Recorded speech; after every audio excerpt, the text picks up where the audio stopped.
सबसे पहले लिखिएगा स्पेसिफिक हीट।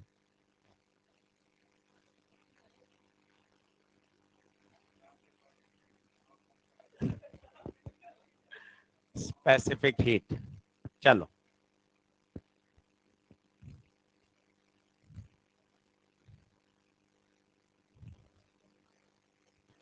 ले, अब बातचीत नहीं, अब इससे डांट खाने वाली काम नहीं कर रहे हैं ना, बड़े बच्चे अपन सब। स्पेसिफिक हीट क्या होता है, लिखिए। Specific heat, amount of heat required, amount of heat required, ले अब बातचीत नहीं चाहिए, एक भी शब्द भी है ना। Amount of heat required to increase the, to increase the temperature of, temperature of unit mass substance, unit mass substance by 1 degree Celsius, 1 degree C Celsius. Hindi में 1 किलो सब्सटेंस का तापमान 1 डिग्री बढ़ाने के लिए जितनी ऊष्मा की आवश्यकता होती है, दैट ऊष्मा इज कॉल्ड स्पेसिफिक हीट। बहुत छोटी छोटी बातें सिखाऊंगा आपको और बहुत तरीके से देखिए। ये कोई मेरे पास सब्सटेंस है, इसको मैंने हीट सप्लाई करी डी क्यू, इसका टेम्परेचर राइज हुआ डी टी। तो आप सभी को फॉर्मूला पता है, डी क्यू बराबर एम एस डी टी। दोनों तरफ इंटीग्रेशन कर दें तो क्यू, एम बाहर एस बाहर, डी टी का इंटीग्रेशन डेल्टा थीटा। तो क्यू बराबर आ गया M S delta T, Q बराबर एम एस डेल्टा टी। अगर आप T1 टेम्परेचर से T2 टेम्परेचर पे जा रहे हैं तो कितनी हीट रिक्वायर्ड है, तो अब आपको सीधा याद होना चाहिए कितनी रिक्वायर्ड है, Q बराबर एम एस डेल्टा थीटा या डेल्टा टी, जो आपको याद है। यहां पर S क्या है, S यही है स्पेसिफिक हीट। जब जब टेम्परेचर चेंज होगा तब तब आपको सोचना है Q बराबर M S delta theta, theta बोलते हैं टी बोलते हैं, जो आप बोलना चाहें बोल लीजिए।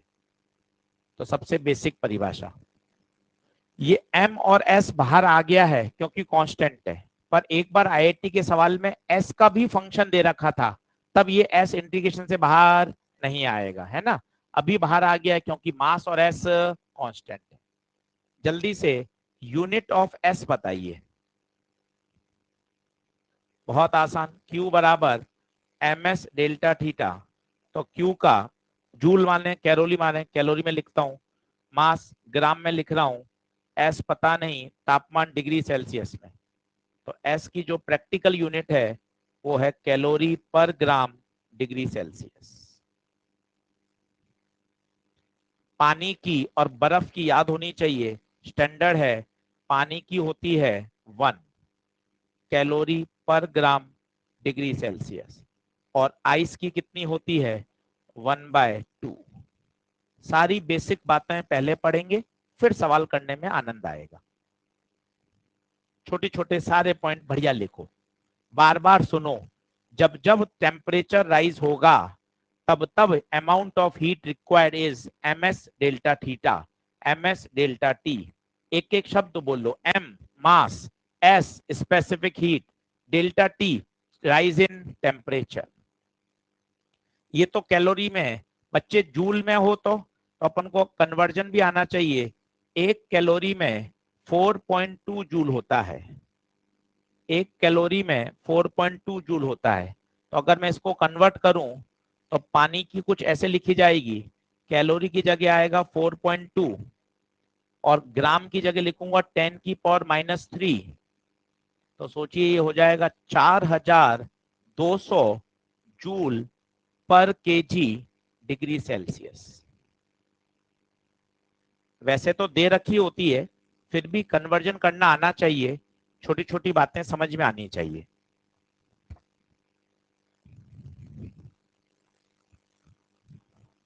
ये वाली स्लाइड को ओके करो, पूरा लिखो, मन में 3-4 बार बोल लो।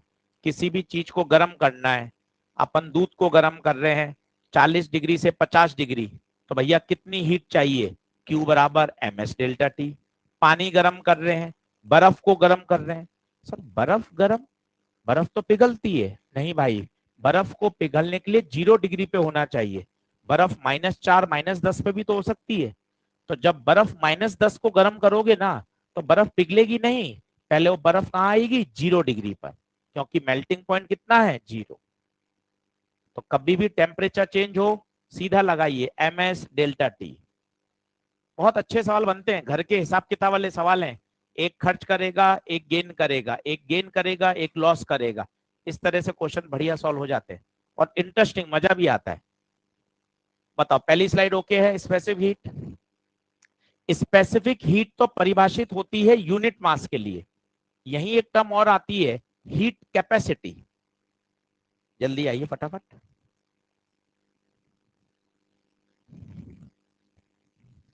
हीट कैपेसिटी,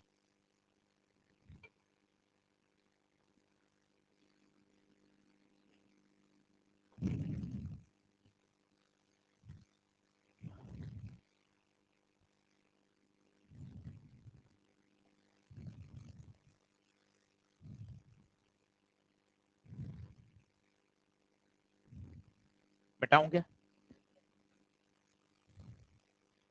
3 दिन है, कोशिश करना, एक अपने आप को टारगेट दो कि ना आया 3 दिन है, मैं शुरू से एक बार रिवाइज करता हूँ। कंडक्शन का एक ही फॉर्मूला था, याद करो, dq बाई डी टी के ए T1 minus T2 upon L. फिर रेडिएशन, पूरी एक स्लाइड में सारे लॉ बताए थे, याद करो, जब ऊपर क्लास लगती थी, स्टीफन लॉ और आपका Wien displacement law, Newton's law. एक बार पन्ने पलटो, एक टारगेट बनाओ, क्या सर ने 3 दिन का टाइम दिया है, एक बार 3 दिन में सारी बातें पढ़ते हैं, सारे वर्क डन पढ़ो, फर्स्ट लॉ पढ़ो, रेडिएशन पढ़ के आओ, विंड डिस्प्लेसमेंट लॉ, फिर केटीजी पढ़ के आओ, केटीजी में RMS speed, most probable speed, mean free time, mean free path, एक बार रिकॉल करोगे तभी प्रश्न बनेंगे। तो एक बार टारगेट है यार, अपने कौन से नंबर कट रहे हैं, ना कोई नेगेटिव मार्किंग हो रही है, ना कोई नंबर मिल रहे हैं, ये तो बस एक क्लास का एक फ्रेंडली टेस्ट है कि हाँ भाई चलो एक बार साथ पढ़े, फिर देखते हैं अपन को कितना रिकॉल हो पाता है। तो अपन को अंदर से ऐसा भी मिलता है कि मैं याद कर रहा हूं और क्या मैं उसको अप्लाई कर पा रहा हूं, नहीं कर पा रहा हूं तो मुझे और मेहनत करनी है ना। तो थोड़ा सा एक सेल्फ टारगेट बनाओ कि 3 दिन में जितने सवाल कराएं, ये लड़की गिन के आई है, कितने सवाल है, 140 सवाल हम क्लास में कर चुके हैं, 18 लेक्चर ही हुए, आप देखो 140 क्लास में न्यूमेरिकल हम कर चुके हैं डिस्कस, एक एक सवाल 140। अगर आपने यही अच्छे से रिवाइज कर लिए, आप सोचो ना कोई प्रोफाइल बाहर बचेगी कैसे। तो बहुत अब सीरियस हो जाइए, बहुत इफेक्टिव पढ़िए, बस ये कहना चाहते हैं आपसे। पढ़ के आइए 3 दिन पूरा, अब फिर सर आप 50 क्वेश्चन कराओ सर, देखते हैं कितने बनेंगे, नहीं बनेंगे तो सीखने को मिलेगा, बन गए कॉन्फिडेंस बढ़ेगा, अरे यार अपन को तो चीजें आ रही हैं समझ में, बढ़िया। तो चलो, क्या ये स्पेसिफिक क्लियर है? सेकंड टर्म लिखिए, हीट कैपेसिटी। हीट कैपेसिटी, अब भाई साहब ये क्या टर्म है नया, हीट कैपेसिटी? तो अंतर कुछ भी नहीं है, फॉर्मूला होता है Q बराबर ms डेल्टा टी।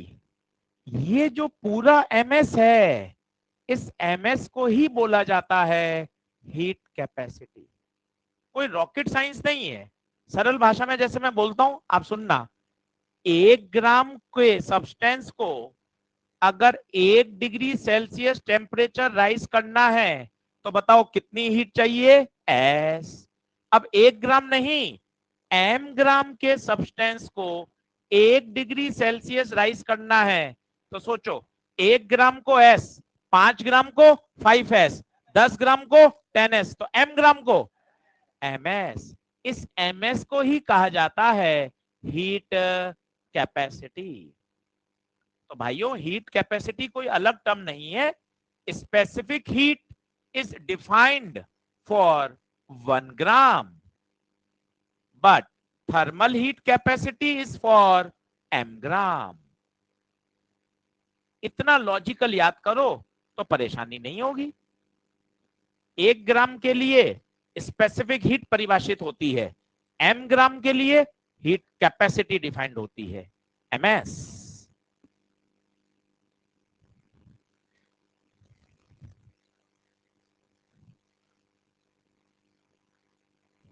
मतलब 1 ग्राम को छोड़ के कुछ भी हो सकता है मतलब।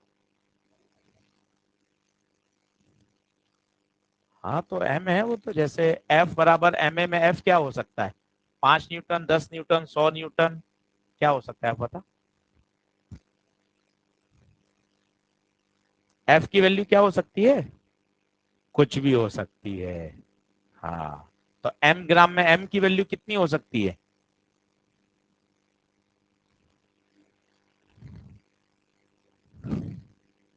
बहुत बढ़िया, प्यारे बच्चे हमारे हैं। चलो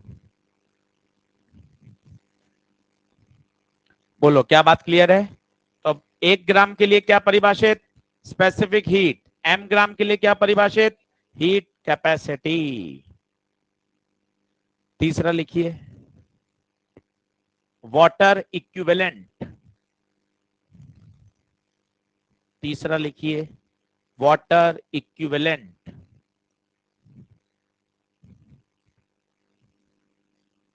अब कल नहीं आना है, अब 4 से 5 दिन बाद आना है।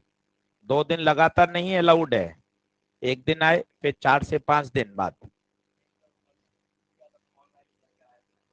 नहीं नहीं, ऐसा लगातार आएंगे तो चैप्टर समझ में आ जाएगा फिर, ऐसा नहीं करना। हाँ, अंधेरा कायम रहना चाहिए। बिल्कुल, आज और क्या, सब तरफ समय दीजिए, पूरा पढ़ाई पे देंगे तो गड़बड़ हो जाएगा मामला। हाँ चलिए, तो 1 ग्राम के लिए एस, एम ग्राम के लिए एम एस। तीसरा लिखिए, वाटर इक्विवेलेंट। इसको थोड़ा ध्यान से समझिए, वैसे तो नीट में नहीं आए, एम्स में इस पे सवाल खूब आते थे पहले, जब एम्स की परीक्षा अलग से ऑर्गेनाइज होती थी। तो समझ लें, वाटर इक्विवेलेंट है, बड़ा इंटरेस्टिंग, अच्छा भी लगेगा, समझने की बात है। सुनना, बोर्ड पे देखना। मेरे पास एक कोई सब्सटेंस है या कोई कंटेनर है एम ग्राम का, इसकी स्पेसिफिक हीट है एस। तो स्वाभाविक है, अगर मुझे इसका टेम्परेचर राइज करना है तो अपने आप हो जाएगा या हीट देनी पड़ेगी? बहुत छोटी छोटी बातें करिए, बहुत रॉकेट साइंस नहीं है, बेसिक से पढ़ो। एक सब्सटेंस है, सर मुझे उसका टेम्परेचर बढ़ाना है, तो खुद से रिकॉल आना, अरे सर हीट देनी पड़ेगी, कितनी हीट देनी पड़ेगी? उत्तर है एम एस डेल्टा थीटा। जब जब टेम्परेचर राइज होगा कितनी हीट देंगे? M S delta. अब हम क्या चाहते हैं, इस सब्सटेंस को हटाकर इसको रिप्लेस कर दिया किससे? पानी से। किससे रिप्लेस कर दिया? पानी से। अब इसमें भी उतनी ही हीट सप्लाई करनी है और इसका भी उतना ही टेम्परेचर राइज होना चाहिए। तो कितना पानी लें ताकि वो वही काम करे जो ये सब्सटेंस कर रहा है? That is called water equivalent. शब्द कठिन है, वापस सुनना, पहले तो नाम को ही पढ़ो। वाटर इक्विवेलेंट क्या मतलब है? वाटर, कितना इक्विवेलेंट वाटर चाहिए मेरे पास? ये एक सब्सटेंस है, कोई कॉपर का, कोई लोहा या कोई भी, इसको मुझे कितना टेम्परेचर राइज करवाना है? मान लो डेल्टा टी। उतना ही टेम्परेचर पानी पे भी राइज कराना है। उतनी हीट जिसको कॉपर को दी उतनी हीट इसको दे। क्या बराबर मास लूंगा क्या? क्यों लूंगा बराबर? इसकी स्पेसिफिक हीट अलग है और इसकी स्पेसिफिक हीट अलग है।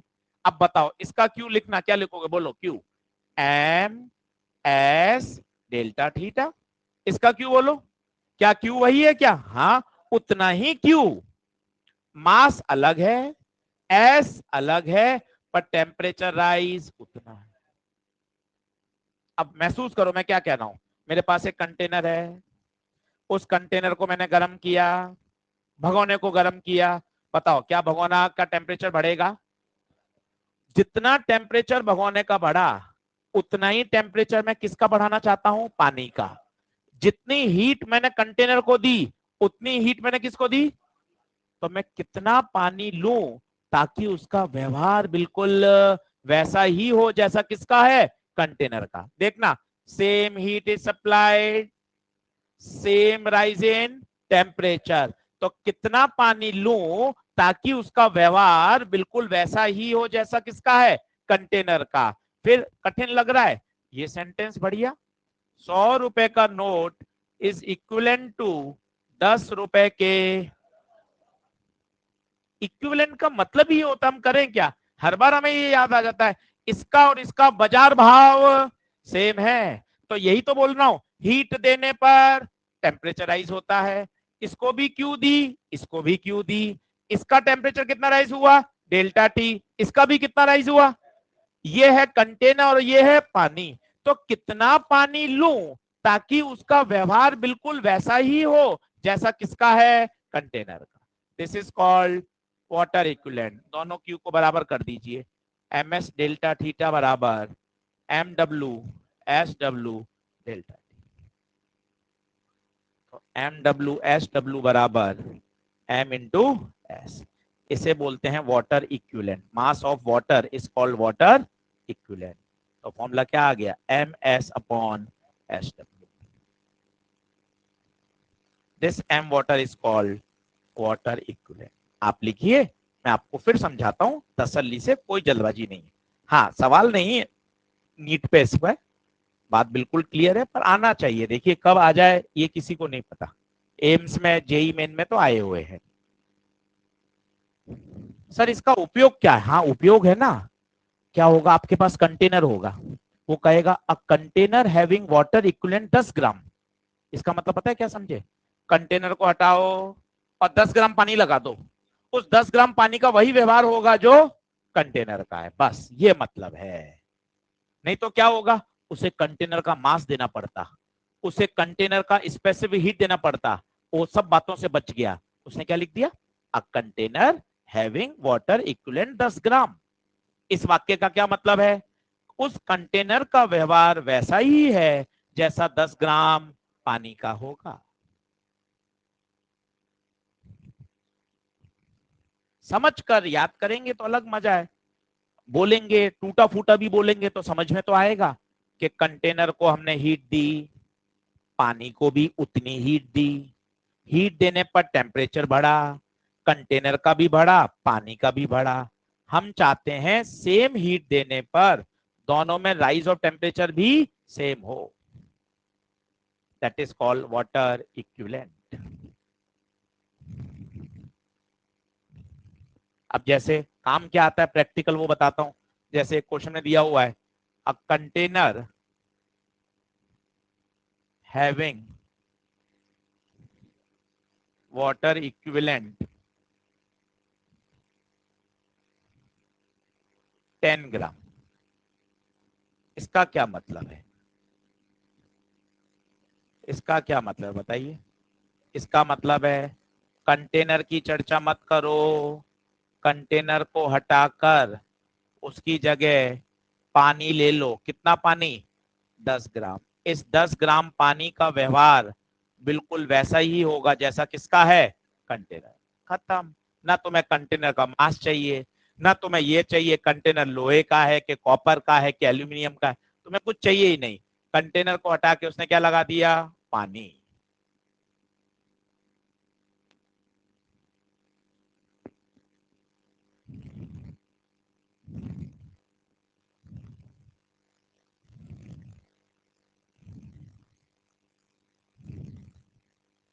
बोलिए, बात क्लियर है क्या।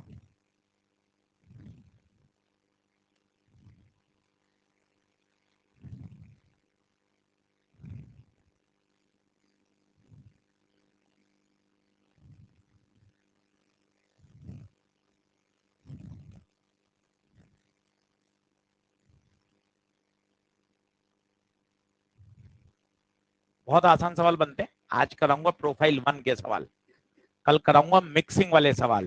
पानी में स्टीम मिला दी, बर्फ में पानी मिला दिया, पानी के साथ स्टीम मिला दी, ऐसे मिक्सिंग वाले सवाल। दो ही तरह के सवाल बनते हैं। आज कराऊंगा, एक बुलेट को फायर कर दिया, वो दीवार से जाके टकरा गई, तो बताओ कितना टेम्परेचर राइज हुआ। तो क्या होगा जरा खुद सोचो, जो बुलेट की ऊर्जा है हाफ एम वी स्क्वायर, वो किस में कन्वर्ट हो जाएगी, एम एस डेल्टा थीटा में।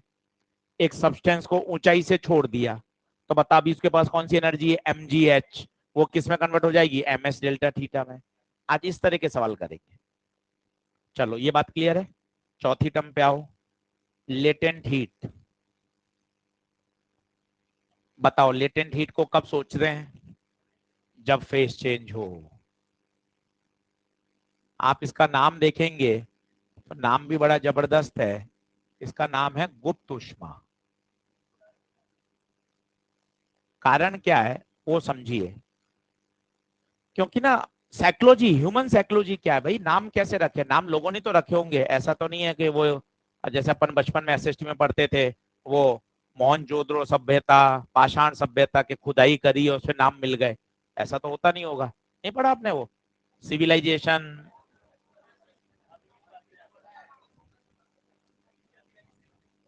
आपको लगता है हमारा फिजिक्स बर्बाद है? हमने सारे सब्जेक्ट एक ही दृष्टिकोण से देखे हैं हमेशा, भेदभाव नहीं रखा। आपको लगता है कि हम फिजिक्स में ही खराब हैं? सारे सब्जेक्ट हमारे टक्कर के हैं, कोई आगे निकलता है तो उसको भी पीछे खींच के बराबर कर देते हैं। सिविलाइजेशन थे पुराने, पाषाण, मोहनजोदड़ो, सिंधु घाटी। चलो अब इसको गुप्त ऊष्मा क्यों बोलते हैं वो सुनना, सुनना लॉजिक है। क्या होता है, जैसे आपने सब्सटेंस पानी को गर्म किया, देखना साइकोलॉजी क्या है, ह्यूमन साइकोलॉजी। पानी को गर्म किया, आप हीट दे रहे हो, सिलेंडर खर्च हो रहा है, पानी गर्म हो रहा है, मामला ठीक है, हाँ यार हीट दे रहे हैं, वो टेम्परेचर को क्या कर रहा है, राइस। बस 100 डिग्री पे जब पानी उबलने लग जाएगा तब भी सिलेंडर ऑन है, परंतु पानी 100 से 101 पर नहीं जा रहा। भाई साहब 1 घंटे गैस ऑन है, पानी उबलता ही जा रहा है, पर 100 से 101 पर, तो फिर वो हीट कहाँ जा रही है, हीट इंटरमोलिकुलर जो बॉन्ड्स हैं उनको तोड़ने में काम आ रही है, और पानी किस में बदल रहा है, स्टीम में बदल रहा है, वेपर में जा रहा है। तो ये गुप्त ऊष्मा है, गुप्त का मतलब हिडन। क्योंकि होना क्या चाहिए, हीट आई टेम्परेचर बढ़े, हीट आई टेम्परेचर बढ़े, ये ह्यूमन साइकोलॉजी है। हीट आई टेम्परेचर बढ़ा, हीट आई टेम्परेचर बढ़ा, पर अब हीट आ रही है पर टेम्परेचर तो भैया वो हीट जा कहां रही है, वो हीट इंटरमोलिकुलर जो अंदर के बंध हैं उनको क्या कर रही है, तोड़ रही है। अगर बर्फ है तो उसको पानी में बना रही है, पानी है तो उसको क्या बना रही है, स्टीम। इसका मतलब लेटेंट हीट कब काम में लेंगे, फेस चेंज में। और मजे की बात, ड्यूरिंग फेस चेंज कभी टेम्परेचर नहीं चेंज होता, ड्यूरिंग फेस चेंज टेम्परेचर हमेशा कांस्टेंट होता है। क्या कहना चाहते हो सर, देखो जैसे आइस है साहब 0 डिग्री पर, ये इसका क्या कहलाता है बताओ, मेल्टिंग पॉइंट। अब अगर आपने इसको हीट सप्लाई करी तो आइस से क्या बनेगा, वाटर, कितने पर, 0 पर ही, फेस चेंज हो गया परंतु टेम्परेचर कांस्टेंट। और ये जो हीट है उसे बोलते हैं Q बराबर ml, और L is what, latent heat of fusion. बर्फ से पानी के लिए परिभाषित क्या होती है, लेटेंट हीट ऑफ फ्यूजन। इसकी वैल्यू याद है क्या, पेपर में दे रखी होती है वैसे तो, और याद है तो अच्छी बात है, 80 कैलोरी पर ग्राम, 80 कैलोरी पर ग्राम। तो याद करो, जब जब फेस चेंज होगा तब तब क्या लगाओगे, ml, जब जब टेम्परेचर चेंज होगा ms डेल्टा थीटा। दो ही फॉर्मूले हैं बालक, सारे सवाल करके दिखा देंगे इसी से आपको, दो ही फॉर्मूले बस। ये तो हुआ आइस से वाटर सर, और वाटर अगर 0 डिग्री पर है, 100 डिग्री पर है, this is called boiling point. अब लगातार हीट देते ही जा रहे हो तो भैया वो हीट क्या कर रही है, वो हीट इसको स्टीम में बदल रही है, और स्टीम भी कितने पर बनेगी, 100 पर। फेस चेंज हो गया, Q बराबर ml। अब इस L को बोलते हैं LV। What is LV, latent heat of vaporization, latent heat of vaporisation.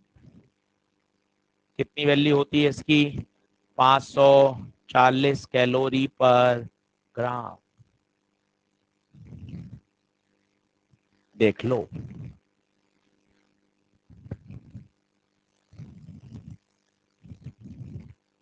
ये 4 बेसिक बातें सिखाई।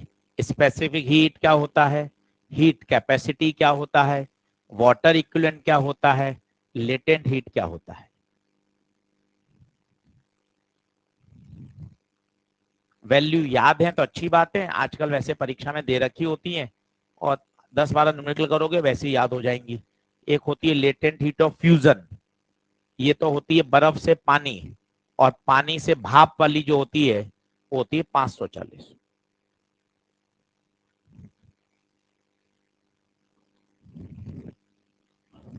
फेज चेंज के समय टेम्परेचर कांस्टेंट रहता है।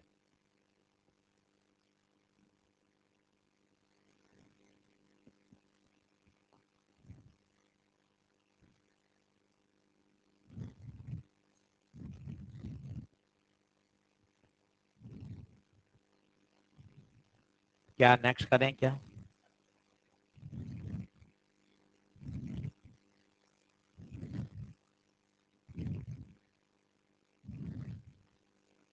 पढ़ना है कल, कंडक्शन और रेडिएशन का टारगेट रखो कि कल कंडक्शन और रेडिएशन पूरा पढ़ के आएंगे।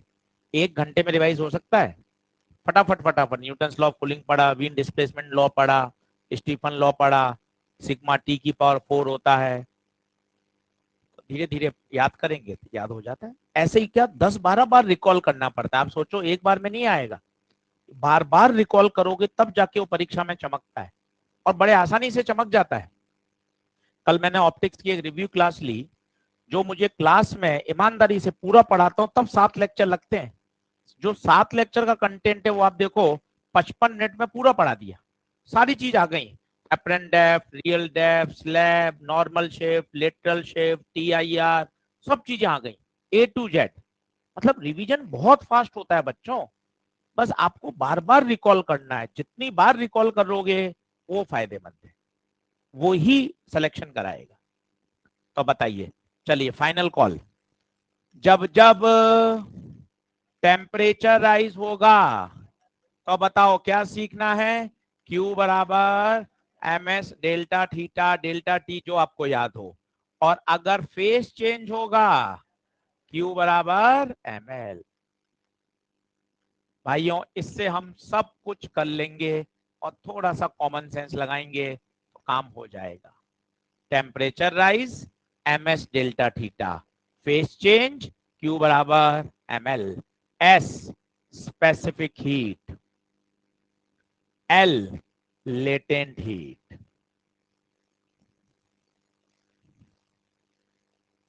अब थोड़ा सा एक कॉमन सेंस का डायग्राम बनाते हैं, सुनना। आइस है -10 पर, ठीक है? एक बहुत ही बेसिक स्टैंडर्ड सवाल ले रहा हूं। आइस -10 पर है, सोचो मेरा टारगेट है इसको भाप में बदलना। किसमें बदलना? भाप में।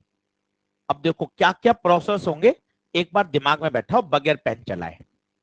आइस -10 पे हीट दोगे तो आइस पिघलेगी नहीं, आइस को पिघलने के लिए 0 पे आना पड़ेगा। तो यहां आइस आई 0 पर। बता क्या चेंज हुआ? टेम्परेचर। फेस कहां बदला? बर्फ की तो बर्फ ही रही ना भाई। तो ये वाला जो Q1 होगा वो होगा MS डेल्टा थीटा। एस किसका? बर्फ का। अब आइस 0 पर, अब आप हीट सप्लाई करोगे तो अब ये वाटर बनाएगा 0 डिग्री। क्या बदला? फेज। फेज में कभी टेम्परेचर चेंज नहीं होता। अब बताओ Q2 क्या लगाओगे? M × L, और L नहीं LF, latent heat of fusion. इसके बाद का तो कभी दिक्कत ही नहीं आती, क्योंकि ये तो हमने पूरे जीवन भर देखा है। पानी को गर्म करेंगे तो पानी उबलता है, ये वाली बात अब दिक्कत नहीं आती। पानी है, हीट सप्लाई करोगे, पानी गर्म होगा, गर्म होते होते होते बॉइलिंग पर आ जाएगा। तो ये सभी को रटा हुआ है। अब बताओ टेम्परेचर बढ़ा, ms डेल्टा थीटा, s किसका, वाटर का। ये भी सबको पता है, रोज देखते भी हैं, कर भी सकते हैं घर पर। पानी उबल रहा है, आप हीट सप्लाई करते रहो तो पानी अब 101 पे नहीं जाएगा, पानी किस में बना देगा, स्टीम, और जो स्टीम बनेगी वो 100 पर। अब Q4 क्या लगेगा, m इंटू एल। तो कुल heat required Q1 plus Q2 plus Q3 plus Q4। ये एक सबसे बेसिक और सबसे बहुत कॉमन सवाल है कि आइस को स्टीम तक बदलने में ये प्रोसेस है। ये दिमाग में हमेशा बैठा होना चाहिए कि आइस -10 पे नहीं पिघलेगी, आइस को पहले 0 पे आना पड़ता है, फिर वो पिघलती है। तभी तो उसको मेल्टिंग पॉइंट बोलते हैं, बॉइलिंग पॉइंट बोलते हैं। 100 डिग्री पर फिर वो उबलना शुरू होता है।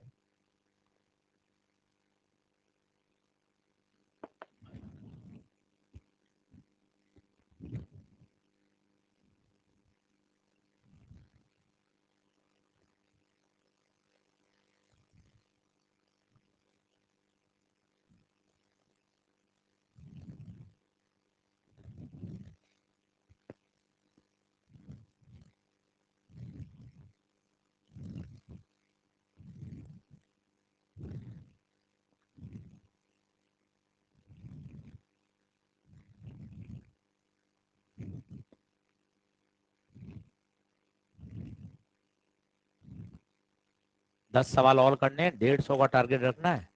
तो क्या बढ़िया रहेगा, क्या थर्मल शानदार कराई, कम लेक्चर में करी। सबसे इंपॉर्टेंट बात यही है, आप अंडर 20 लेक्चर पूरी कर ली और 150 सवाल की, सारी बातें परफेक्ट होनी चाहिए। क्या सारी बातें पढ़ ली, बढ़िया नोट्स बन गए, 150 सवाल हैं, टेस्ट हो गया। एक टेस्ट पहले भी लिया था, इस लेक्चर में वो एक टेस्ट पूरा भी काउंट है, एक टेस्ट और होगा। 2 लेक्चर तो आप टेस्ट के मान लीजिए, तो 18 लेक्चर में अपन ने पूरा पढ़ लिया है। और विथ न्यूमेरिकल 150 सवाल कर लिए, मतलब 100% पेट भर के न्यूमेरिकल करें। बस आपको इनको क्या करना है, बढ़िया रिवीजन।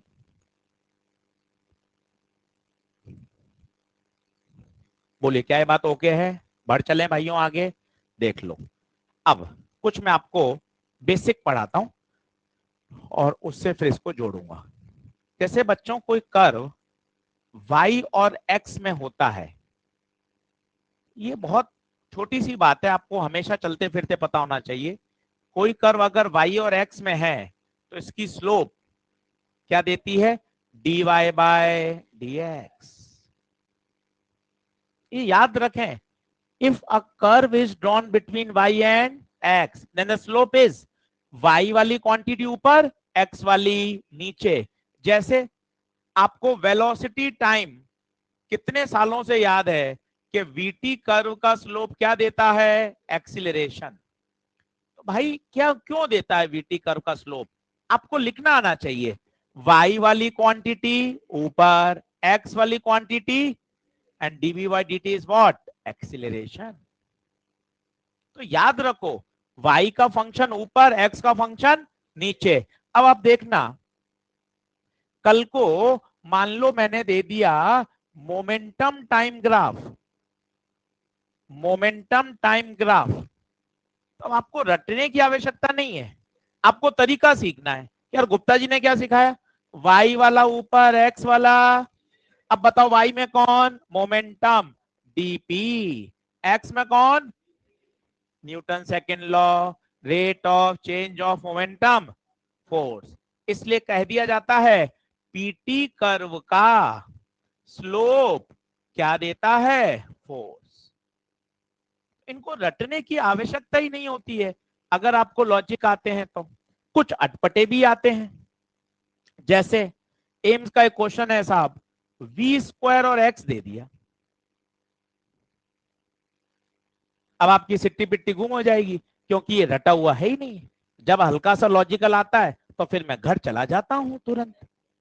सर ये मेरी आदत है, रटा हुआ आप पूछते रहोगे तो मेरा काम चलता रहेगा। अब साहब नहीं आ गया तो घबराना नहीं है ना, यही तो फिजिक्स का आनंद है कि अगर आपने फंडा सीख लिया, लॉजिकल चल लिया, y वाली क्वांटिटी अपॉन x वाली, तो बताओ y में कौन, v स्क्वायर, x में कौन, s। अभी मजे आने बाकी हैं। अब वी स्क्वायर डिफरेंशिएशन, पावर को आगे लाओ, पावर में से एक घटाओ और v का वापस, तो dv बाय ds। याद करो, v dv by ds acceleration. अगर आपको s पसंद नहीं है तो मैं x कर देता हूं, x आपको रटा हुआ हो जाएगा। याद करिए, dv dv बाय dx क्या देता है? एक्सिलरेशन। तो इसका स्लोप क्या देता है? 2a। एम्स का सवाल है, slope of v square versus x graph gives 2a। Acceleration नहीं, ट्वाइस ऑफ एक्सीलरेशन। तो स्लोप का आइडिया सीखिए, ऐसा सीखिए जो हर जगह लगे कि सर इलेक्ट्रोडायनेमिक्स में पहुंच गए लो साहब, ये आप आ गए साहब Q वर्सेस T में ग्राफ में, नीट 2018 का सवाल। अब इसका स्लोप रटने की जरूरत ही नहीं है ना, y वाली क्वांटिटी अपॉन x वाली क्वांटिटी, y में कौन है? Q, तो dq अपॉन dt। करंट होता है the rate of flow of charge. Current. क्या बात समझ में आ रही है? इस बात को नोट करिए। अब इसको मैं कैसे थर्मो से जोड़ूंगा वो मैं आपको बताता हूं।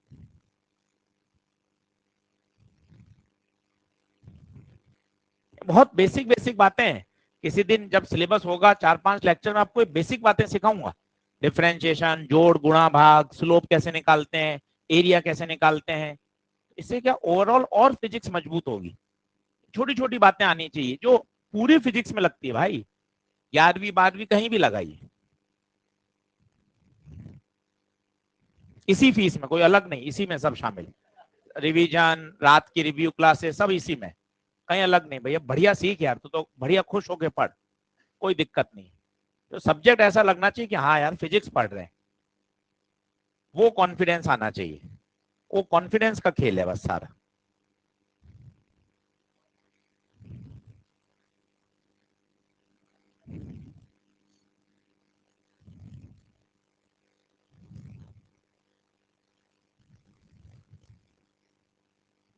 अरे फालतू बात मत करो,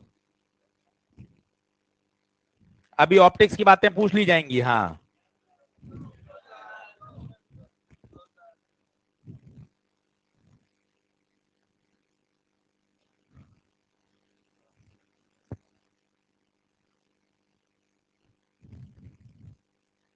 कल की क्लास जिसने नहीं पढ़ी उसको एक बार रिकॉर्डिंग को सुनना 2x स्पीड पर और शॉर्ट नोट बनाना। उससे आपको आइडिया लगता है बेटा कि रिवीजन कैसे किया जाता है। ये आइडिया लगता है कि ना रिवीजन कैसे करते हैं, 7 लेक्चर का रिवाइज कैसे, एक आइडिया भी तो मिलना चाहिए। हाउ टू रिवाइज, कैसे शॉर्ट नोट बनाते हैं, कैसे बातों को रिकॉल करते हैं, उससे आइडिया मिलता है। वो आइडिया आप केमिस्ट्री में, बॉटनी में, जूलॉजी में आप यूज कर सकते हो। उसको समझो कि यार कैसे समराइज किया जाता है। सारे लेक्चर की सारी बातें आ गई, साथ में आप कॉपी भी रखना, आप पन्ने पलटते जाना, उसी ऑर्डर में मैंने पढ़ा है जिस ऑर्डर में क्लास में पढ़ाते हैं। आप देखोगे सारी बातें आ गई यार, A to Z सब बातें बता दी। ऐसी एक लेंस की भी क्लास ली थी पहले, आपको बताना मैं भूल गया, एक लेंस की क्लास ली थी, उसमें 10 कॉन्सेप्ट सिखाए थे लेंस के, बढ़िया। हाँ, अब आपके बैच में बताना रह गया था, बता दिया था क्या? बता दिया था, अच्छा।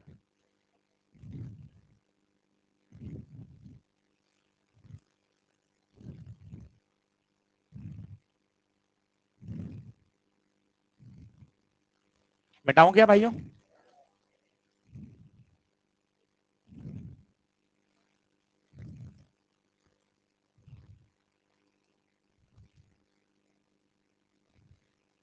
आप बात कर ली, अगर बाहर आ जाएगा ध्यान रख लेना, एक शब्द नहीं चाहिए। चलो, तो स्लोप का क्या मतलब समझ में आ गया?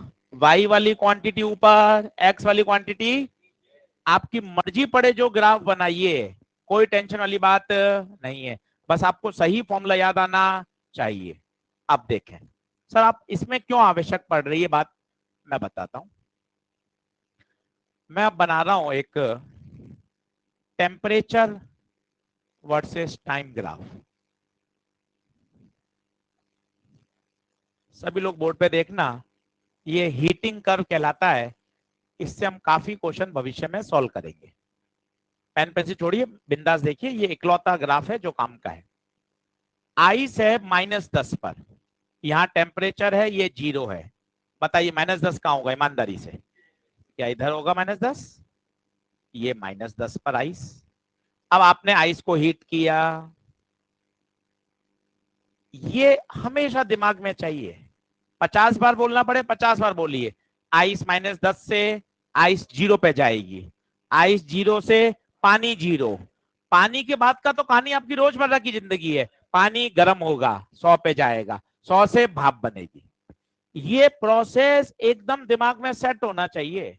आइस -10 से आइस 0, आइस 0 से पानी 0, पानी 0 से पानी 100, और पानी 100 से स्टीम, और स्टीम भी 100 पर। बोलो हाँ है। अब देखना मैं कैसे ग्राफ बना रहा हूं। -10 से आप आओगे कहा? 0 पे। बताओ यहां क्या बन गया? Ice eight 0। अब बताओ आइस 0 से क्या बनेगा? मजे की बात देखना, लाइन सीधी आएगी।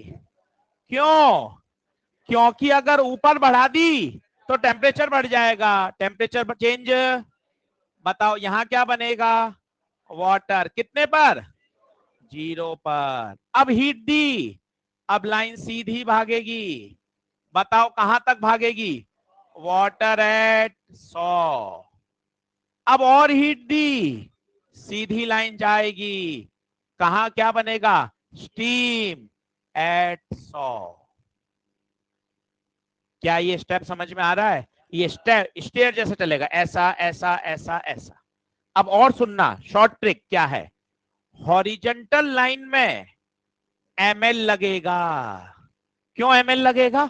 यहां फेस चेंज हो रहा है। सारे मिक्सचर के सवाल कल इस कर्व से सॉल्व करके दिखाऊंगा आपको। सारे प्रश्न हॉरिजेंटल लाइनों में क्या लगाओगे? ml। ये ml क्या बोल दिया आपने? मेरे तो ऊपर से जा रहा है सब। ये देख, ये दो कॉन्सेप्ट, ये दो याद होने चाहिए। Temperature change ms delta theta, phase change ml। तो बता, टेम्परेचर चेंज हुआ या फेज चेंज हुआ? तो यहां क्या लगेगा? Q बराबर ml, और ml नहीं mlf। यहां क्या लगेगा? Q बराबर mlv। और इन लाइनों में क्या लगेगा? ms delta theta. क्या लगेगा? ms डेल्टा थीटा बोले, डेल टी बोले, जो आपको अच्छा लगता है वो लिखिए। यहां s किसका? आइस का। यहां s वाटर। जरा सोच के बताओ, इस कर्व की स्लोप क्या देगी? इस कर्व की स्लोप क्या देगी? अभी सिखाया ना, y वाली क्वांटिटी अपॉन x वाली। ब्लैंक क्यों हो गए? फिर ये क्या स्लाइड क्यों भर के आए अभी? y वाली क्वांटिटी अपॉन x वाली क्वांटिटी। y में चिल्ला टेम्परेचर, x में चिल्ला टाइम, तो स्लोप देगा dt बाय dt। अभी बताते हैं ये क्या देगा, कैसे आएगा, लिखते चलो।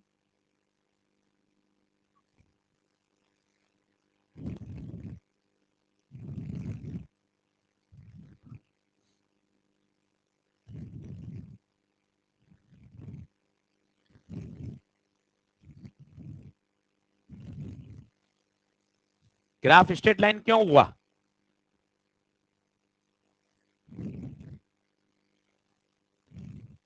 हाँ हाँ,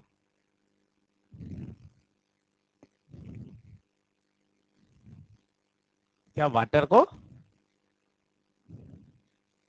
वाटर को, हाँ हाँ। नहीं, वो तो इवापोरेशन है, वो इवापोरेशन है। ये तो पानी 100 से स्टीम 100 जाएगा, तो पहले पानी को 100 पे आना ही पड़ेगा। वो इवापोरेशन होता है।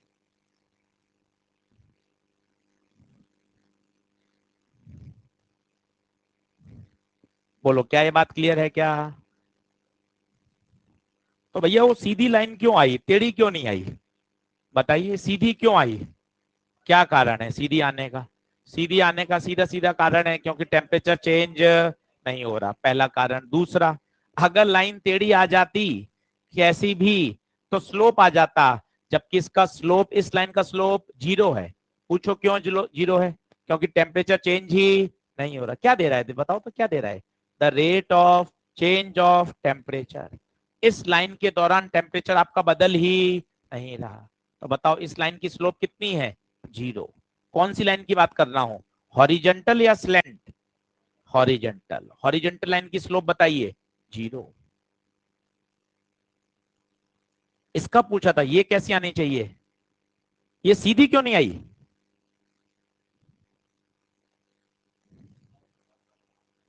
अच्छा ये स्ट्रेट क्यों है, मतलब कैसी चाहते हो आप? अच्छा कोई अलग ग्राफ क्यों नहीं आया, कोई मतलब पैराबोला और ऐसा? हाँ इसका जवाब ही देता हूं।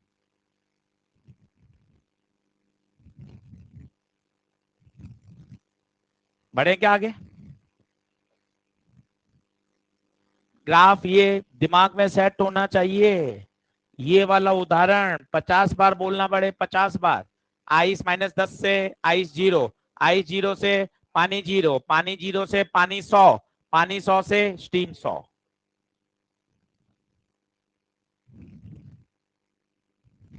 बढ़े क्या आगे? जल्दी आओ फटाफट।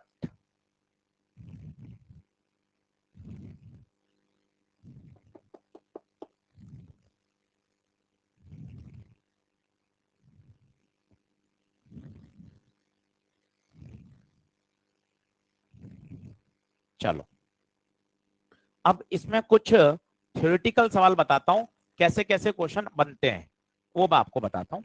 उसके लिए हम क्या कर रहे हैं, एक बॉक्स में आइस का टुकड़ा है -10 पर, और इसको हीट सप्लाई कर रहे हैं, ये हीटर लगा दिया, and the heat is supplied at a constant rate P। Heat को सप्लाई कर रहे हैं कैसी रेट से? कांस्टेंट रेट से हीट को क्या कर रहे हैं? सप्लाई। भाई तभी तो। अब जरा सोचो, -10 से कहां जाएगी हीट लेने पर? तुरंत बोलो आइस 0, आइस 0 से पानी 0, पानी 0 से पानी 100, पानी 100 से स्टीम 100। अब क्या क्या होगा स्टेप वो सुनना। पहला स्टेप क्या होगा बताओ, पहला स्टेप क्या होगा? आइस -10 से कहां जाएगी? -10 से कहां जाएगी? आइस 0 पर।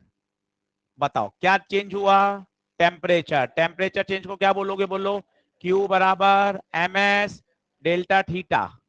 Q बराबर MS डेल्टा थीटा, या T जो भी आप लिखना चाहो। सर ये क्या लिखा, ये समझ में नहीं आया। Heat is supplied at a constant rate, क्या दे रखा है पता आपको? ये है dq by which is P, जिसको मैंने क्या लिखा है? P। तो बताओ हीट की जगह क्या लिख सकते हैं? हीट की जगह P डेल्टा T लिख सकते हैं क्या? अब आप देखिए,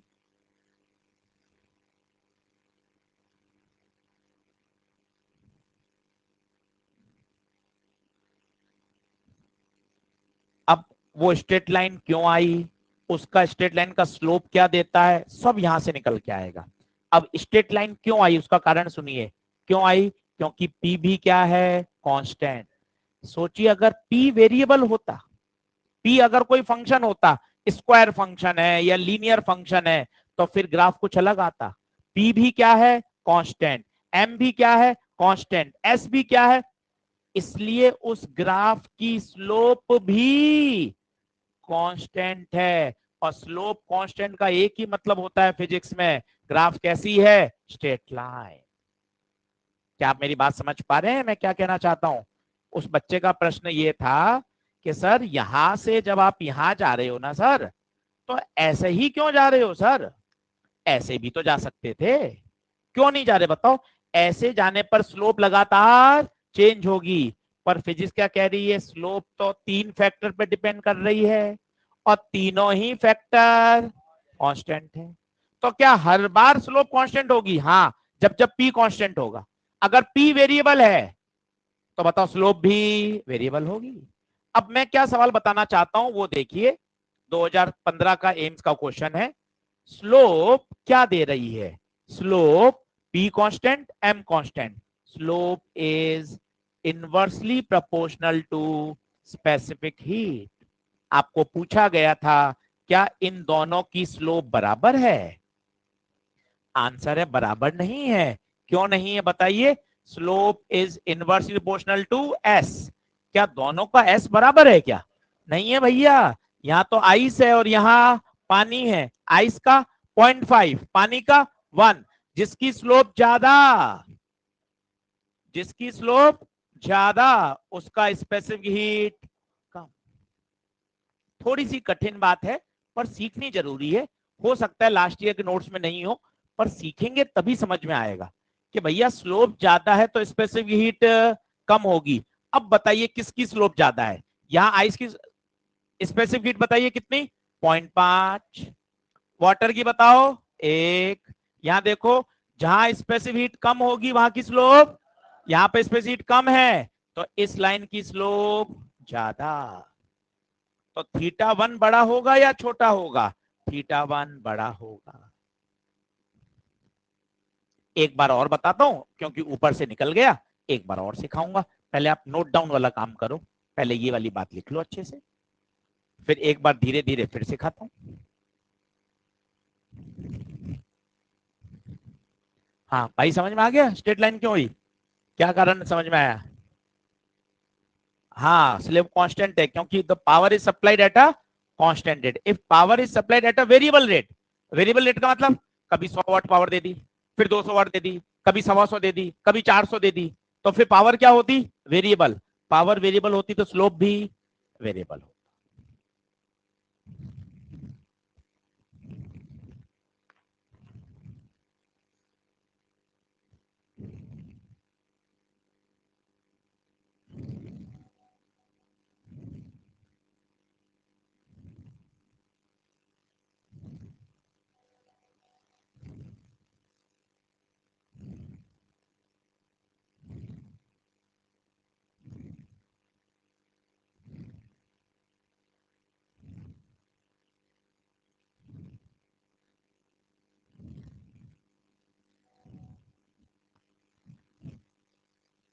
बढ़ू क्या आगे? सर कंक्लूजन क्या याद रखूं? कंक्लूजन याद रख, स्लोप स्पेसिफिक हीट के इनवर्स। हिंदी में बोलो, जिसकी स्पेसिफिक हीट कम वहां की स्लोप ज्यादा। खत्म। और तसली से पढ़ना, यहां से देख, स्पेसिफिक हीट कम, स्लोप ज्यादा।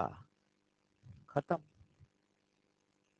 कठिन सरल केवल अपना दिमाग की बात है, पीछे पड़ जाएंगे तो आसान हो जाएगा।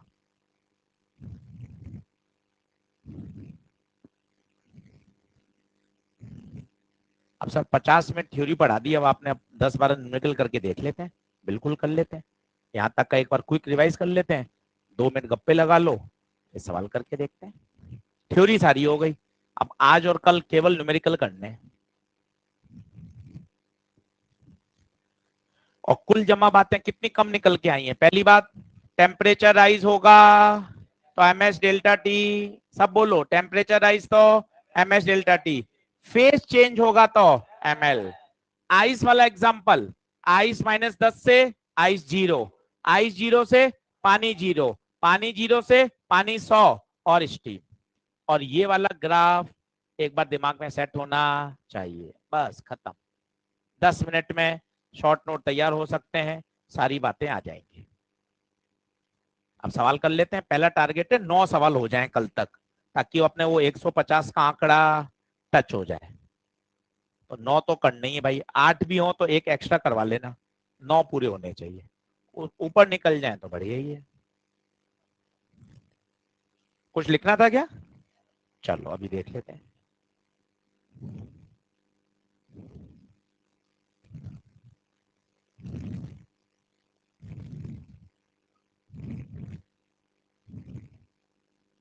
और पीछे करूं? अभी तक घबरा मत।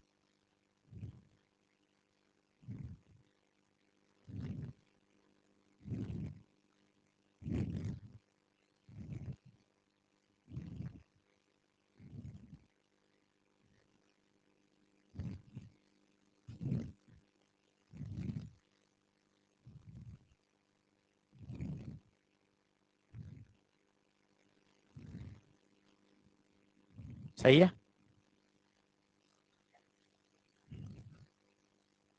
चलिए साहब, पहला सवाल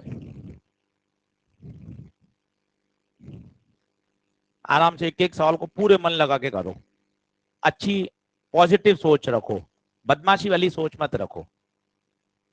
अच्छा मन साफ रखोगे, पॉजिटिव सोचोगे, यार बढ़िया अच्छे लेवल पे पहुंचेंगे।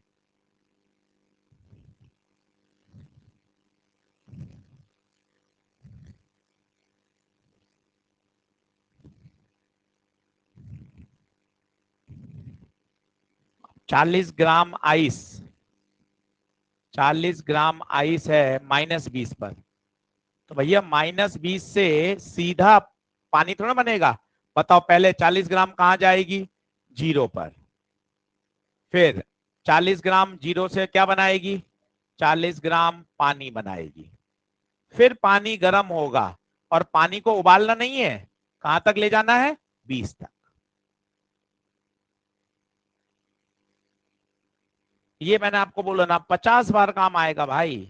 आइस -20 से आइस 0, आइस 0 से पानी 0।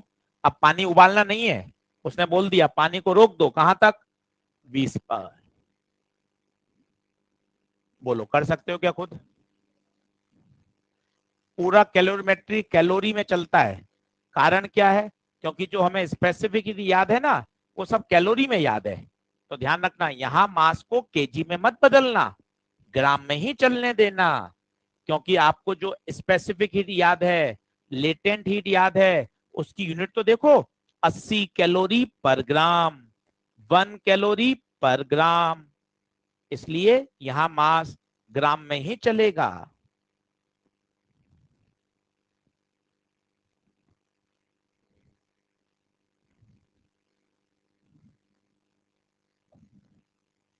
हाँ जी, Q1 बताओ, Q1। अभी छोटे हो तो लिखो, यहाँ टेम्परेचर चेंज हो रहा है, कोई शर्म थोड़ी ना है, शर्म काहे की है। अपन को मन में पता है ना, अपने अस्थमा है फिजिक्स में, तो अपन को पता है पंप अपन को ही तो लेना पड़ेगा। अस्थमा में पंप लेना पड़ता है समय समय पर, तो पंप अपन को ही लेना है। वहां लिखो टेम्परेचर चेंज हो रहा है, तो MS delta T. Q2 face change हो रहा है, तो ML। वापस Q3 में फिर से टेम्परेचर राइज हो रहा है, MS डेल्टा टी। इतना काम बढ़िया करो।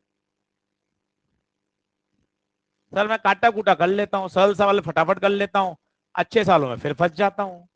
तो वो इसलिए फंस जाते हैं कि हम लॉजिकल नहीं चलते। हर सवाल लॉजिकल करोगे तो कहीं फंसने का बात ही नहीं आएगी। बताइए M 40, यहाँ आइस किसका आएगा, S कितना, आधा। टेम्परेचर रेंज -20 नहीं होता, 20 होगा, क्यों, फाइनल माइनस इनिशियल होता है, तो 0 माइनस -20 +20। ध्यान रखना, M 40, L 80, M 40, S water का 1 और 20 पर ले जा रहे हैं, तो ये हो गया 8 चौक 3200, ये 800 कैलोरी आएगी इकाई, और ये 400। कितनी कैलोरी, कैलोरी आएगा भैया उत्तर, जूल में हो तो फिर जूल में भी कर देना, अभी कैलोरी में ही आएगा। देख लो, बहुत फंडामेंटल और बेसिक सवाल, लेवल 1।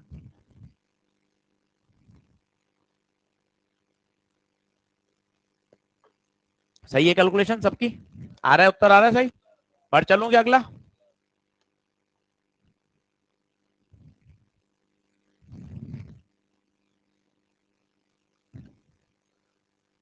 भैया फोन साइज बड़ा करना है क्या, लास्ट में दिख रहा है साहब।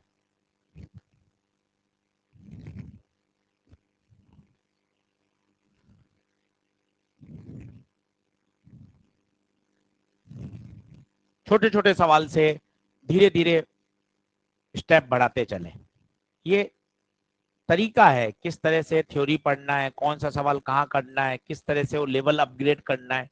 यही तरीका, यही सीखा है हमने सालों से, उससे सब्जेक्ट धीरे धीरे एक्सपर्ट बनता है। कहाँ सटीक थ्योरी पढ़नी है, कहाँ कौन सा सवाल करना है, धीरे धीरे धीरे धीरे लेवल अप होता जाता है।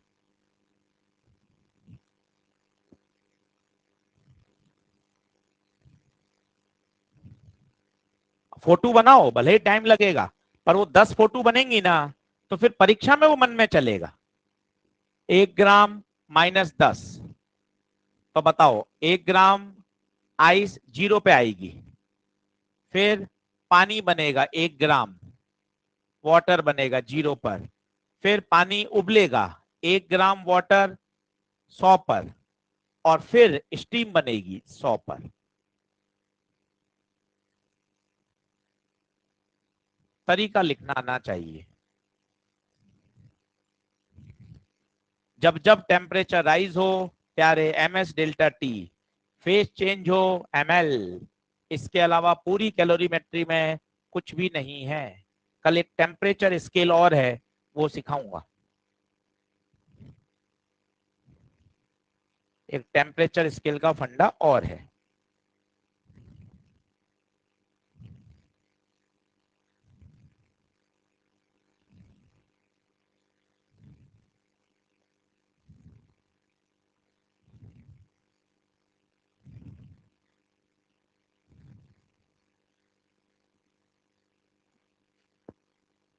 हाँ जी, आया क्या? बताओ यहाँ क्या लगेगा? MS डेल्टा थीटा, यहाँ लगेगा ML, फिर MS डेल्टा थीटा, और फिर वापस ML। M 1 ग्राम, स्पेसिफिक हीट आधा, डेल्टा थीटा 10, 1 80, 1 100, 1 540, तो ये आ गया 5 calorie plus 80 calorie plus 100 plus 540, 540 640, 640 और 85 725 कैलोरी। 721 मत लगा देना कि आसपास चलने दो, कैलोरी है। अब ये जूल में जाएगा, 1 कैलोरी में 4.2 जूल होते हैं। भाई ने यहाँ 25 लगाना चाहिए था, 21 लगा दिया। 25 लगाता तो मजा आता, तो 725 आते ही 725 टिक होता है टक, पर वो जूल है, कैलोरी नहीं है। सेमी मेजर में देंगे तो उसको 725 करवाएंगे ताकि सीधा 725 टिक हो। कितना आ रहा है बताइए? फर्स्ट आ रहा है 707 इंटू 4 2800, 3000 के आसपास आ जाएगा।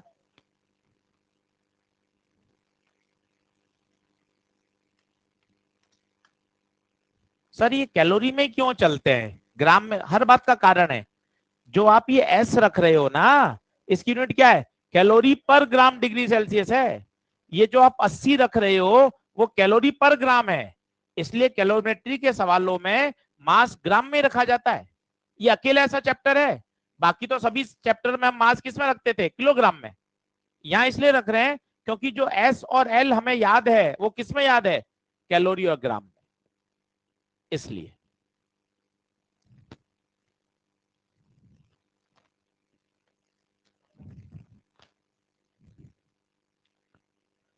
A bullet of mass 5 gram is moving with speed 400 meter per second.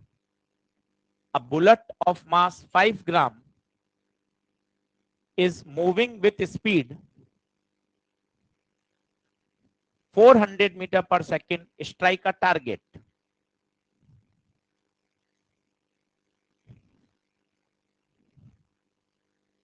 Calculate the rise of temperature of bullet.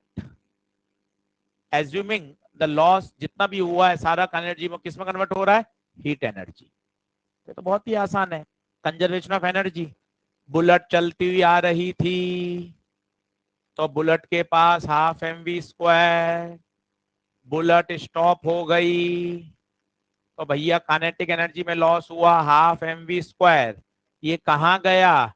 इसने उसके टेम्परेचर को बढ़ा दिया, टेम्परेचर को बढ़ा दिया।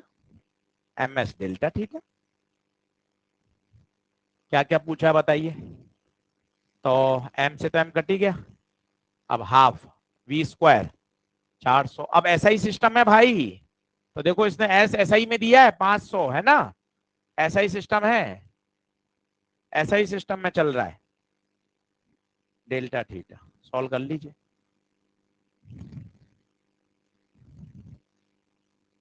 क्योंकि वेलोसिटी मीटर पर सेकंड में है, तो देखो स्पेसिफिक हीट भाई ने जूल में ही दिया है, केजी में ही दिया है। कितना आंसर?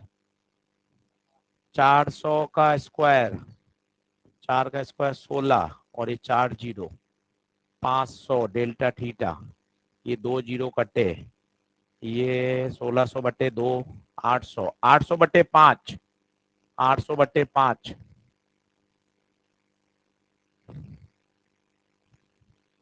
160 आ रहा है क्या? देखो तो।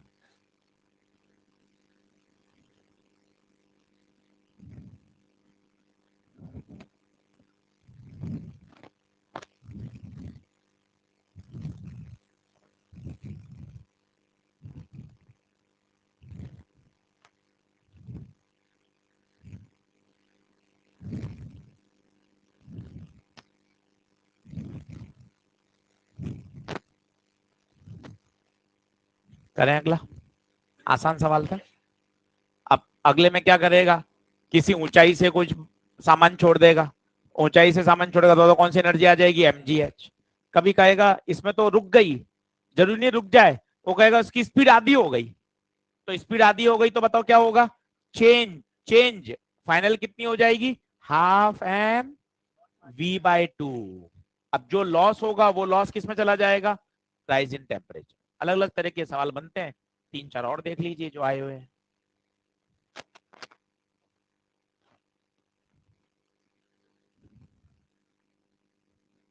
हर प्रोफाइल का सवाल लिख लीजिए ताकि नोट्स रिवाइज कर लेंगे तो हर तरह का सवाल आ जाएगा।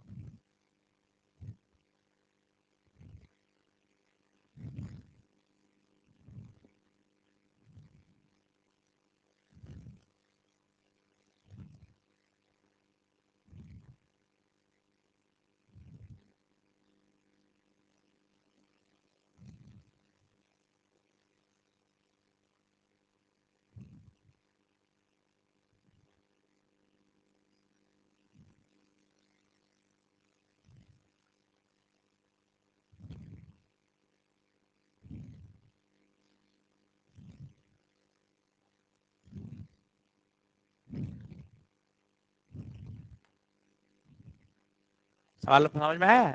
एक लाइन का प्रश्न है भाई, एक लाइन, रॉकेट साइंस नहीं है, थर्मल बहुत आसान है। और इतनी मेहनत करनी है एसएचएम वेव में, एसएचएम वेव को बहुत तगड़ा तैयार करना है, बहुत अच्छे से तैयार हो जाएगा एसएचएम वेव, उसमें फिक्स है। और अब आसान और हो गया है, डॉपलर हट गया है, डॉपलर हट गया तो 2 लेक्चर डॉपलर के और कम हो जाएंगे। और एसएचएम में वो डैम्पिंग ऑसिलेशन भी हट गया है, वहां का भी 1 लेक्चर बच जाएगा। आसान है एसएचएम वेव में, अब दिक्कत नहीं आएगी। फिक्स सवाल है, ऑर्गन पाइप का आता है हमेशा सवाल। हाँ जी, क्या है आंसर बताओ? mgh convert into heat, M S. अच्छा एम एस डेल्टा टी पूछा ही नहीं है भाई, सिर्फ हीट ही पूछा है, कन्वर्ट काहे की करनी है? वो क्या है जो mgh है वही पूछा है। If all mechanical energy change to heat, सबकी सब क्या बन गई? Heat. M S delta T तो जब पूछते ना जब टेम्परेचर राइज पूछा होता, m 5, g 10, h 30, तो q 1500 जूल आएगा, कैलोरी नहीं आएगा यार, तुम ऐसे मत करो कि सर आपकी इच्छा है जब कैलोरी लगा देते हो। अरे कैलोरी क्यों आएगा, यहाँ मास किस में रख रहे हो? किलोग्राम, तो जूल में आएगा ना, वहां मास ग्राम में रखते थे। थोड़ा आंखें खोलो, अब ये जूल है पर उत्तर किस में? तो कन्वर्ट करने के लिए डिवाइड करना पड़ेगा 4.2 से। अच्छे से कर लो, जिसको नहीं पता वो लिख लो। कैलोरी से जूल में जाते हैं तो 4.2 से गुणा करते हैं, और जूल से कैलोरी में जाते हैं तो 4.2 से डिवाइड करते हैं। वैसे तो 4.18 होता है पर चल जाता है इससे काम। हाँ भैया कितना आएगा? 5 मान लो, 5 दिया 15, तो 300 से ज्यादा आएगा या कम आएगा? ज्यादा आएगा क्योंकि 5 से छोटा है।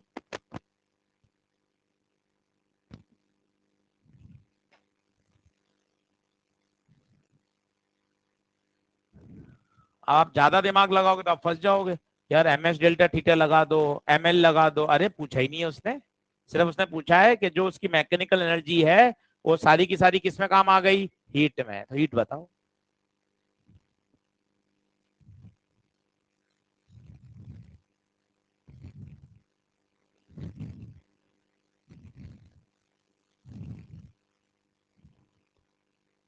हाँ,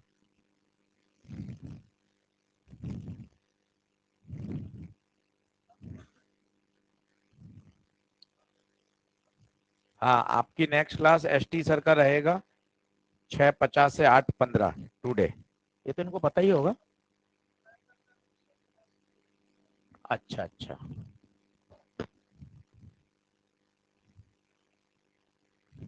चले।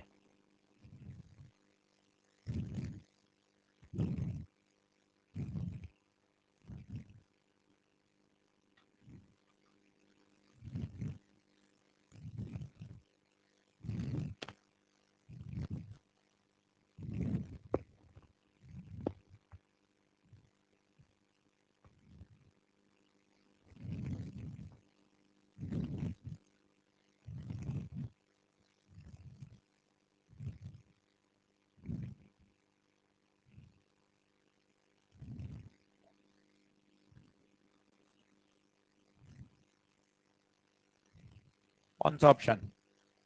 फर्स्ट।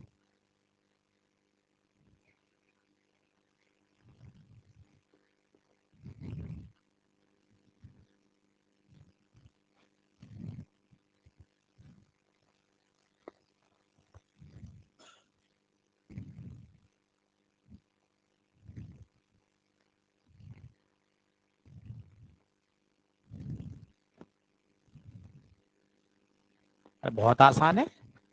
बुलेट चल रही है वी से, टकराई, आधी काइनेटिक एनर्जी क्या हो गई? कन्वर्ट हो गई। तो काइनेटिक एनर्जी होती क्या है? Half M V square.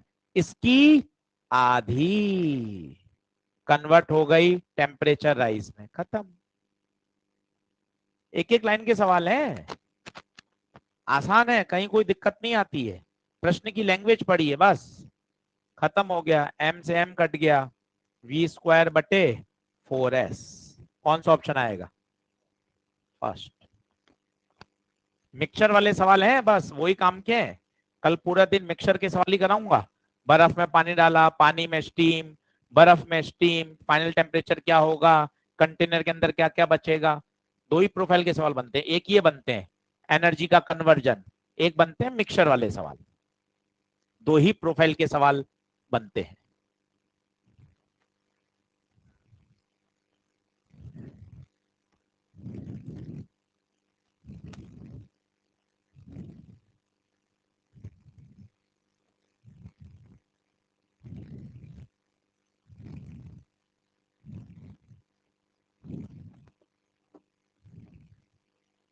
अब इसमें एक छोटा सा हिडन बात है, इसलिए सवाल काम का है। ये भी एक लाइन का, और वो एक लाइन समझनी है, वो आपको लैंग्वेज से पढ़नी पड़ेगी। परीक्षा का सवाल है जेई मेन का। आप जो एमएल एमएल बोलते हो ना, उस एमएल में एम बड़ा खेल होता है, उसको समझना पड़ेगा इस सवाल के माध्यम से।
हाँ जी, फर्स्ट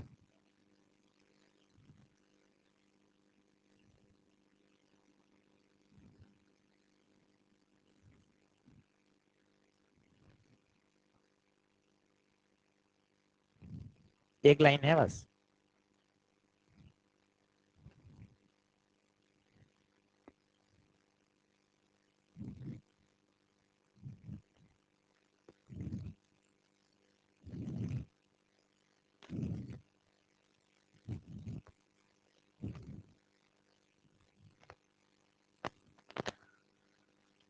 चौबीस वाले पेपर में थर्मल फिजिक्स पूरा आ रहा है भाई, पेपर बना दिया है, सब कुछ दिया है, हर एक सवाल विंड डिस्प्लेसमेंट पर, एक पीवी कर्व पर, हर सवाल पर, है ना। तो पूरा पूरा थर्मल फिजिक्स तैयार करना है, इस बहाने तैयार भी होगा आपका। 3 दिन बाद आपको क्लास टेस्ट भी बोला है, तो आपका माइनर भी तैयार हो जाएगा, इस बहाने क्लास टेस्ट भी तैयार हो जाएगा। कितने क्वेश्चन है भाई ये आइडिया नहीं है, कुल 50 क्वेश्चन है ये पता है। चलो अब सवाल की सिचुएशन बताइए, रटा हुआ मत बोलिए, सिचुएशन समझिए। A block of ice with mass m falls into a lake, ये लेक है भैया, ये मास m, ये हाइट माना h हाइट से छोड़ा, ठीक है साहब। After impact a mass of ice m/5 melt. अब आप समझो Q बराबर ml में m क्या होता है, m वो मास होता है जिसका फेस चेंज हो रहा है। Q बराबर ml में, अच्छा पहले बताओ ml कब लगता है बताओ, फेस चेंज में, फेस चेंज में लगेगा। अब मान लो बर्फ है, अब पूरी बर्फ पिघल ही नहीं रही, बर्फ का कुछ हिस्सा पिघल रहा है, सर ये भी संभव है, हाँ कल देखना, पूरी बर्फ पिघल ही नहीं रही, बर्फ बहुत ज्यादा है, पर पिघलाने के लिए जितनी हीट चाहिए उतनी हीट अवेलेबल, 100 किलो बर्फ है, उसको पिघलने चाहिए मान लो 5000 जूल, पर ऊर्जा 1000 जूल है। तो क्या करोगे सर, 1000 जूल से कुछ तो बर्फ पिघलेगी, तो Q बराबर ml में m क्या है, m वो मास है जिसका फेज बदल रहा है। इस बात को समझो। मैं फिर उदाहरण बोलता हूं समझना, हिसाब किताब का उदाहरण है। जैसे सामान खरीदना है किराने का, माताजी ने बहुत लंबी लिस्ट दे दी कि साहब ये सब सामान लेके आना है, भाई ने सबने सामान जोड़ दिया, उसने बिल बोला 3500 का बिल बना, आपने देखा यार अपनी पॉकेट में तो 3000 रुपए ही है, तो ऐसा थोड़ा ना सारा सामान छोड़ के आ जाते हो कि नहीं ले रहा, फिर क्या देखते हो, अरे यार 2-3 सामान कौन से उसमें से हटा दिए जाएं, फोन पे बात कर ली माता जी से, भाई 3 सामान कौन से कम करने हैं, तो बिल कहां तक ले आए आप, 2900 3000 के आसपास आ गए, वो थैला लेकर आ गए। यही तो करते हैं समझदारी से, ऐसा थोड़ी ना कि पूरा सामान छोड़ दिया। तो अब बर्फ को पिघलाने के लिए चाहिए मान लो 5000, पर इतनी बर्फ इतना हीट तो अवेलेबल ही, तो कितनी हीट कितनी पिघलेगी, जितनी हीट उपलब्ध होगी। तो m क्या है, m वो मास है जिसका फेज चेंज, देखो, a mass of ice m/5 melt, तो m/5 मेल्ट हुआ, ml ये देखिए m कौन सा, m/5, क्योंकि वही तो फेज चेंज हुआ, और आ तो पूरी बर्फ रही थी, कितनी ऊंचाई से आ रही थी, mgh। क्या ये बात समझ में आ रही है क्या। अगर वो बोलता भाई पूरी बर्फ पिघल गई, tata bye bye see you लाला, पूरी बर्फ पिघल गई, तब अपन mgh को सीधा किस में कन्वर्ट कर देते, ml में। वो कह रहा है पूरी बर्फ नहीं पिघली, बर्फ का एक हिस्सा पिघला। हेलो, क्या बात समझ में आ रही है। ऊंचाई पे बर्फ के पास पोटेंशियल जी बोलो mgh, पर वो mgh इतनी ऊर्जा नहीं है जो पूरी बर्फ को पिघला दे, बर्फ कितनी पिघल रही है केवल m/5, h पूछा है।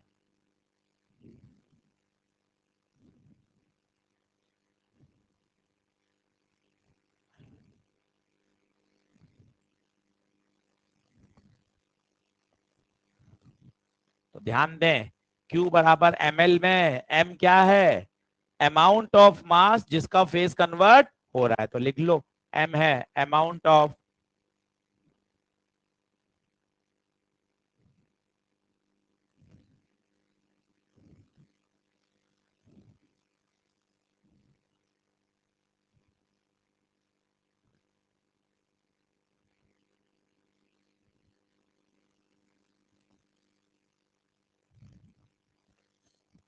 वो मास जिसका फेस चेंज हो रहा है।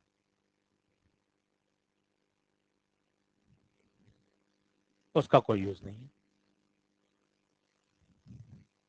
बोले क्या बात क्लियर है क्या? अब आते हैं साहब मिक्सिंग वाले सवाल। देखो मिक्सिंग चालू हो गई। 1 kg of ice is mix with 1 kg of water. तो कल से ये शुरू करेंगे। कल पूरा दिन समर्पित रखेंगे किस पे, मिक्सिंग वाले सवाल पर। सारी बातें सीखेंगे, हर तरह का क्वेश्चन करेंगे ताकि मिक्सिंग 100% समझ में आ जाए। और मजे की बात यह है, समझ में भी कम आए तो भी परेशान नहीं होंगे। एक लाइन सुनेंगे, पिछले 15 साल में कैलोरीमेट्री के 4 प्रश्न आए हैं। वापस सुनेंगे फिर से, लास्ट 15 साल में कैलोरीमेट्री के कितने प्रश्न आए, 4। तो आप सट्टा लगा लीजिए कब आएगा कब नहीं आएगा, है ना। तो बहुत कम आता है, पर अपन को तो पूरा सीखना है। चलिए धन्यवाद। 3 दिन बाद टेस्ट रखेंगे, आज का दिन, कल का दिन और परसों।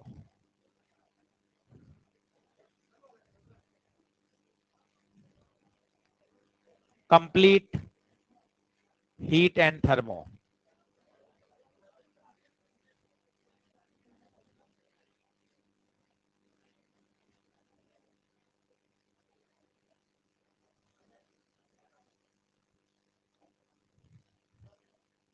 ठीक है, चलिए धन्यवाद।